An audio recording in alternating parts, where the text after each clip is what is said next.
We're giving an honest review of Bugsnax, one of the most popular PS5 launch titles, which was also available on PC via the Epic Games Store. Wacky characters and twists abound in this story, but are they interesting enough to keep you playing? Hey guys, it's Cody with Indie Game Pulse, where we bring you the hottest indie games with the coolest memes. Let's get right into it. Bugsnax is a cute creature collection game which revolves around your job as a reporter to find Lizbert, the missing mayor of the declining town of Snaxburg. And now you're gonna follow Elizabeth to some grump-forsaken island? Elizabeth Megafig is either a con artist or a lunatic! You'll explore 9 areas while collecting unique creatures for your collection, meeting odd and somehow lovable characters, and interviewing them to follow the missing Lizbert's trail. Let's talk first about the story. Is it interesting? Sure, it's good enough. There are unusual relationships between the characters that make you feel like there's something going on here beneath the surface. He goes to bed around 10 every night. I want you to find out what he's up to and tell me. However, while some of the characters are quirky or funny in small doses, they start to become almost unbearable when you have to interview them for 10 minutes straight. Like, seriously, Wiggle, just stop moving for like 2 seconds.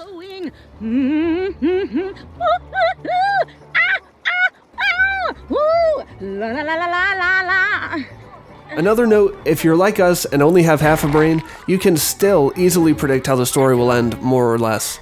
We predicted it after only an hour. You can check out the card in the top right for that prediction. Speaking of the interviews, this has to be one of the most boring iterations of information gathering we've ever played. There are no wrong questions. You can just click right down the list, and there you have all your answers. It's not interesting, it's not fulfilling, it's just a quick and easy way for the game to dump information on you, and most of the time, even that feels like a chore. So one of the main points of the game is its creature collection aspect. In one way, this is where the game really shines, and in another, it's kind of dragged down. Firstly, the creatures are awesome. The combinations and funny names are the best part of Bugsnax. Weenie Worms, Strabbies, and Bungers, oh my. It's your job to collect these for your personal collection. Using your scanner, you can identify all the species, and most scans give you hints as to how each creature can be caught. Although some, like the Cheepoofs, are lacking information and require you to put the pieces together.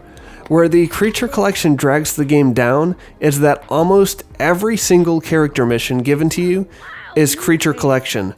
Wiggle wants 1 Pinantula, then 2 Popticks, then 2 Sandipedes. Wambus wants a Spuddy. Triffany wants 3 Ribbipedes. You get the idea. It's a way to make you explore the world and capture some Bugsnax, but for a completionist who already wants to collect all of them, it's a boring way to progress through the characters' personal stories. The pacing of the game also wasn't great for us. It felt like there were long stretches where we just ran around and collected Bugsnax without much knowledge of what was actually going on. And then the whole town gathered together around the campfire, and finally, everyone fills us in on the big secret. It felt like we were working more toward getting to these group get-togethers so that we could have information dumped on us again. Come on, man. It's a lazy way to tell the story all at once, instead of each character separately telling us their fears or suspicions. The gameplay itself was actually good. We liked the diverse areas of the world, but did get a little annoyed with how often we had to sit through loading screens, even if they were only, 5 or 10 seconds. That added up, and it felt cumbersome when we only spent like 15 minutes in each area. We didn't experience many problems with the gameplay, other than the occasional confusion as to why we could just scoop certain Bugsnax up with a magically appearing net, but had to still trap others who were just sleeping.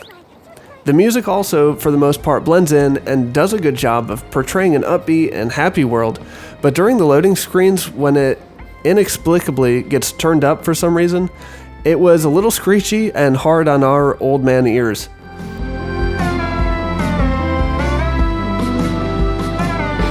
It's definitely not a soundtrack we would listen to outside of the game either, except for Wiggle's occasional soulful solos. I said, Grandpa! Before we conclude, if you're enjoying this review, please click that like button and consider subscribing for more reviews and gameplay videos. So what it all comes down to is, should you play Bugsnax?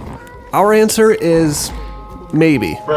If you're looking for something you can pick up for an hour and then, put it down and come back a week later and play a little more, then sure, this might be an okay game for you. It's casual and you can enjoy the pretty world and funny creatures. But for anyone looking for a compelling, well-paced story and challenging gameplay, I'm about to end this man's whole career. You probably shouldn't get this, especially for the price of $24.99. There just isn't enough substance to warrant that price.